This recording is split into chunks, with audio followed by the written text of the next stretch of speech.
அன்பு செல்லமே, உனக்கு உன் குடும்பத்திற்கும் பொது உறவு வரப்போகிறது. நான் சொல்லும் பொழுதே உனக்கு புரிந்திருக்கும். இந்த ஒரு விஷயத்தினால் உன்னை எத்தனை பேர் அவமானப்படுத்தியிருக்கிறார்கள். வருஷங்கள் ஆகிறது. ஆனால் ஏன் இவ்வளவு சோதனை தருகிறீர்கள் சாயி? நான் என்ன அவ்வளவு ஒரு கெட்டவளா? அவ்வளவு ஒரு நான் கெட்டவனா என்று எவ்வளவு புலம்பி என்னிடம் அழுதாய். வருடங்கள் மாதங்கள் எவ்வளவோ காத்திருந்தாய். உனக்கான உறவு, உனக்கு உரிமையான உறவு உன்னிடம் வரப்போகிறது. இதில் எந்த மாற்றமும் இல்லை. யாராவது உன்னை அசிங்கப்படுத்தினால் அமைதியாக இரு. அதற்காக அழ வேண்டாம். சோதனை காலம் முடிந்து விட்டது. உனக்கான ஒரு பூ போல கள்ளம் கபடம் இல்லாத ஒரு அழகான உறவு உன்னிடம் வரப்போகிறது. உன்னிடம் குழந்தையை பற்றி கேட்டு எவ்வளவு மனதை எல்லாரும் காயப்படுத்தி இருக்கிறார்கள்.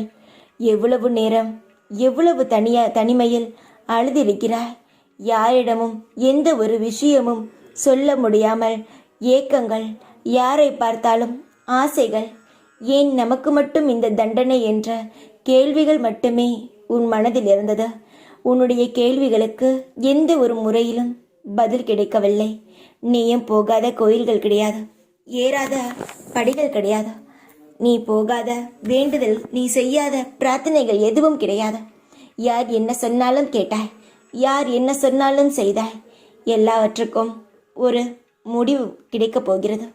உன்னுடைய வேண்டுதல்களுக்கான, உன்னுடைய பிரார்த்தனைகளுக்கான, உன்னுடைய காத்திருப்புக்கு உனக்கு பரிசு கிடைக்கப் போகிறது. பெற்றுக்கொள்ள தயாராக இரு. உன்னுடைய கவலைகள் முடியும், சந்தோஷங்கள் பெருகும். காலம் முழுவதும் யாருக்கும் பதில் சொல்ல வேண்டும் என்ற அவசியம் இல்லை.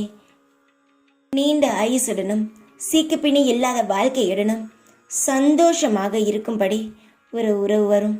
அதை நீ பத்திரமாக பார்த்துக்கொள். நானே கூட உன் வீட்டிற்கு வரலாம். எதுவாக இருந்தாலும் ஏற்றுக்கொள். சந்தோஷமாக இரு. கண்ணை துடித்துக்கொள். நீ அழுவது, இப்பொழுது அழுது கொண்டு இருப்பதும் எனக்கு நன்றாக புரிகிறது. அழாதே. உன் கண்ணீரை நான் துடைக்க வந்துவிட்டேன். தைரியமாக இரு. சற்று பொறுத்திரு. இன்னும் சில நாட்களில் அதற்கான நல்ல முடிவுகள் உனக்கு வரும். தைரியமாக இரு. எப்பொழுதும் உன் கூடவே இருப்பேன் நான். ஓம் சாய்ராம்.